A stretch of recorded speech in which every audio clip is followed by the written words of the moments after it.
Hello friends, ನಾನು ನಿಮ್ಮ ಅಮೂಲ್ಯ ಅಭಿರುಚಿ ವಿಡಿಯೋಗೆ ಸ್ವಾಗತ. ನಾನಿವತ್ತು ಪಾಲಕ್ ಸೊಪ್ಪು ಮತ್ತು ಸಬ್ಬಕ್ಕಿ ಸೊಪ್ಪು ಎರಡು ಮಿಕ್ಸ್ ಮಾಡಿ ಒಂದು ಒಳ್ಳೆ ರುಚಿಕರವಾದ ಮೊಸೊಪ್ಪು ಮಾಡ್ತಾಯಿದ್ದೀನಿ. ಈ ಥರ ಮೊಸೊಪ್ಪು ಮಾಡಿಕೊಂಡ್ರೆ ನಿಮಗೆ ಮುದ್ದೆಗೆ, ಅನ್ನಕ್ಕೆ, ಚಪಾತಿಗೆ ಎಲ್ಲದಕ್ಕೂ ಸೂಪರಾಗಿರುತ್ತೆ. ಒಳ್ಳೆ ಕಾಂಬಿನೇಷನ್ ಇರುತ್ತೆ. ಒಂದು ಸ್ಪೂನ್ ತುಪ್ಪ ಹಾಕ್ಕೊಂಡು ತಿಂತಾಯಿದ್ರೆ ವಾವ್ ಸೂಪರಾಗಿರುತ್ತೆ. ಜೊತೆಗೆ ಒಂದು ಪಲ್ಯ, ಒಂದೆರಡು ಸಂಡಿಗೆ ಇಲ್ಲಾಂದರೆ ಹಪ್ಪಳ ಏನಾದರೂ ಮಾಡಿಕೊಂಡು ತಿನ್ನಿ ಫ್ರೆಂಡ್ಸ್. ಮಧ್ಯಾಹ್ನ ಲಂಚ್ ಟೈಮ್ಗೆ ಇಲ್ಲಾಂದರೆ ನೈಟು ಡಿನ್ನರ್ ಟೈಮ್ಗೂ ತಿನ್ನಿ. ಇದೇ ಥರ ತುಂಬ ಚೆನ್ನಾಗಿರುತ್ತೆ. ಒಳ್ಳೆ ಆರೋಗ್ಯಕರವಾದ ಫುಡ್ಡು. ಒಂದು ಸಲ ಟ್ರೈ ಮಾಡಿ. ಈ ಮೊಸೊಪ್ಪು ಸೂಪರಾಗಿರುತ್ತೆ. ಬನ್ನಿ ಹೇಗೆ ಮಾಡೋದು ನೋಡೋಣ.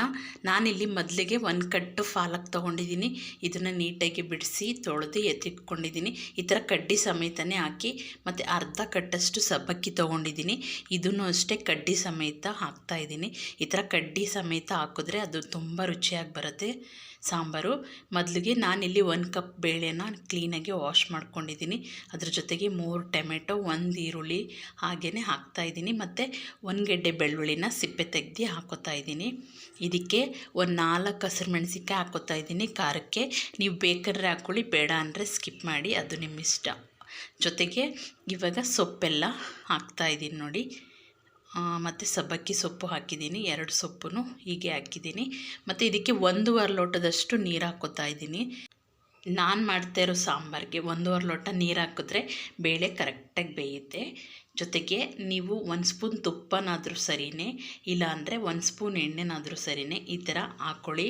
ಆವಾಗ ಬೇಳೆ ಚೆನ್ನಾಗಿ ಸಾಫ್ಟಾಗಿ ಬೇಯುತ್ತೆ. ನಾನಿವಾಗ ಕುಕ್ಕರ್ ಮುಚ್ಚಳ ಹಾಕಿ ಇದನ್ನು ಸುಮಾರು 3 ಸೀಟಿ ಬರ್ಸ್ಕೊತೀನಿ. 3 ಸೀಟಿ ಬಂದರೆ ಕರೆಕ್ಟಾಗಿ ಬೆಂದಿರುತ್ತೆ ಬೇಳೆ. ನೋಡಿ ಇವಾಗ ಓಪನ್ ಮಾಡಿ ನೋಡ್ತಾಯಿದ್ದೀನಿ. 3 ಸೀಟಿ ಬಂದಾಯಿತು.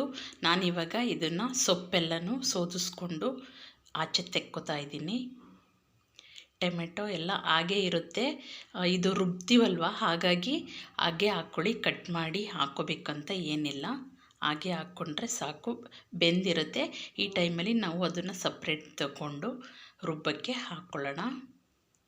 ಇವಾಗ ನೋಡಿ ಬೇಳೆ ಎಲ್ಲ ಚೆನ್ನಾಗಿ ಬೆಂದು ಎಷ್ಟು ಸಾಫ್ಟಾಗಿದೆ. ಈ ಥರ ಇದ್ದರೆ ಬಾಯಿಗೆ ಒಂದು ಚೂರು ಬೇಳೆ ಸಿಗಲ್ಲ, ರುಚಿಯಾಗಿರುತ್ತೆ ಸಾಂಬಾರು. ಮತ್ತು ನಾನಿಲ್ಲಿ 1 ಸ್ಪೂನ್ ಸಾಂಬಾರು ಪೌಡರ್ ಹಾಕೋತಾ ಇದ್ದೀನಿ, ಮತ್ತು 1/4 ಸ್ಪೂನಷ್ಟು ಅರಿಶಿನ ಹಾಕೋತಾ ಇದ್ದೀನಿ. ಇದು ಸ್ವಲ್ಪ ಹಾಕಿದ್ರೆ ಟೇಸ್ಟ್ ಚೆನ್ನಾಗಿರುತ್ತೆ. ಇವಾಗ ಇದನ್ನು ಜಾಸ್ತಿ ನುಣ್ಣಗೆ ರುಬ್ಕೋಬೇಡಿ, ತಣ್ಣಗಾಗಿದೆ. ನಾನು ಮಿಕ್ಸಿ ಜಾರ್ಗೆ ಹಾಕಿ ತರಿಯಾಗೆ ರುಬ್ಕೊಂಡಿದ್ದೀನಿ ನೋಡಿ. ಈ ಥರ ತರಿಯಾಗಿ ರುಬ್ಕೋಬೇಕು.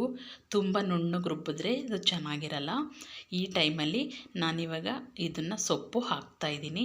ಈ ಮಿಕ್ಸಿ ಜಾರ್ಗೆ ಇನ್ನೊಂದು ಸ್ವಲ್ಪ ನೀರು ಹಾಕಿ ಚೆನ್ನಾಗಿ ವಾಶ್ ಮಾಡಿ ಹಾಕೋತಾ ಇದ್ದೀನಿ.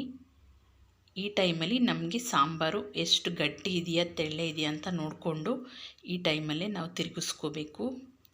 ತಿರುಗಿಸ್ಕೊಂಡು ಇದಕ್ಕೆ ಇನ್ನೊಂದು ಸ್ವಲ್ಪ ನೀರು ಬೇಕಂದರೆ ಆ್ಯಡ್ ಮಾಡಿಕೊಂಡು ಕುದಿಯೋಕ್ಕೆ ಬಿಡಬೇಕು. ಇವಾಗ ಕುದೀತಾ ಇರೋ ಟೈಮಲ್ಲಿ ಸಾಲ್ಟ್ ಹಾಕೋಬೇಕು. ರುಚಿಗೆ ತಕ್ಕಷ್ಟು ಸಾಲ್ಟ್ ಹಾಕ್ಕೊಳ್ಳಿ. ಈ ಟೈಮಲ್ಲಿ ಮತ್ತೆ ಇನ್ನೊಂದು ಸ್ವಲ್ಪ ತಿರುಗಿಸಿ ಇದನ್ನು ಕುದಿಯೋಕ್ಕೆ ಬಿಟ್ಬಿಡಿ. ನೆಕ್ಸ್ಟ್ ಇಲ್ಲಿ ಒಗ್ಗರಣೆಗೆ ನಾನು 2 ಸ್ಪೂನ್ ತುಪ್ಪ ಹಾಕೋತಾ ಇದ್ದೀನಿ, ಮತ್ತು 1/4 ಸ್ಪೂನಷ್ಟು ಸಾಸಿವೆ ಹಾಕ್ಕೋತೀನಿ. ಆಮೇಲೆ ಅರ್ಧ ಸ್ಪೂನಷ್ಟು ಜೀರಿಗೆ ಹಾಕ್ಕೋತೀನಿ. ಇದು ಸ್ವಲ್ಪ ಚೆನ್ನಾಗಿ ಚಿಟಪಟ ಅಂದಮೇಲೆ 1-2 ಒಣಮೆಣಸಿನ್ಕಾಯಿನ ಹಾಕೋತಾ ಇದ್ದೀನಿ. ಮತ್ತು 1 ಈರುಳ್ಳಿನ ಸಣ್ಣಕ್ಕೆ ಕಟ್ ಮಾಡಿ ಹಾಕೋತಾ ಇದ್ದೀನಿ. ಇಲ್ಲಿ ನಾವು ಖಾರಕ್ಕೆ ಹಸಿರು ಮೆಣಸಿನ್ಕಾಯಿನೂ ಹಾಕಿದ್ದೀನಿ, ಮತ್ತು ಸಾಂಬಾರು ಪೌಡರು ಹಾಕಿದ್ದೀನಿ, ಮತ್ತು ಒಣಮೆಣಸಿನ್ಕಾಯಿ ಹಾಕಿದ್ದೀನಿ. ಹಾಗಾಗಿ ಖಾರ ಕರೆಕ್ಟಾಗಿರುತ್ತೆ. ನೀವೂ ಇದೇ ಥರ ಟ್ರೈ ಮಾಡಿ ಫ್ರೆಂಡ್ಸ್. ನೋಡಿ ಇದನ್ನು ಚೆನ್ನಾಗಿ ಕೆಂಪಿಗೆ ರೋಸ್ಟ್ ಮಾಡಿ ನಾನು ಸಾಂಬಾರೊಳಗಡೆ ಮಿಕ್ಸ್ ಮಾಡಿ ಇಡ್ತಾಯಿದ್ದೀನಿ. ಈ ಥರ ಒಗ್ಗರಣೆ ಹಾಕಿದ್ಮೇಲೆ ಜಾಸ್ತಿ ಟೈಮ್ ಕುದಿಸೋದು ಬೇಡ. ಇವಾಗ ನಾನು ಸ್ಟವ್ ಆಫ್ ಮಾಡಿ ಸರ್ವ್ ಮಾಡ್ತಾಯಿದ್ದೀನಿ. ಇದೇ ಥರ ನೀವು ಒಂದು ಸಲ ಟ್ರೈ ಮಾಡಿ ಫ್ರೆಂಡ್ಸ್, ತುಂಬ ಚೆನ್ನಾಗಿರುತ್ತೆ, ಸೂಪರಾಗಿರುತ್ತೆ. ಅನ್ನಕ್ಕೆ, ಮುದ್ದೆಗೆ, ಚಪಾತಿಗೆ ಎಲ್ಲದಕ್ಕೂ ಒಳ್ಳೆ ಕಾಂಬಿನೇಷನ್ ಆಗಿರುತ್ತೆ.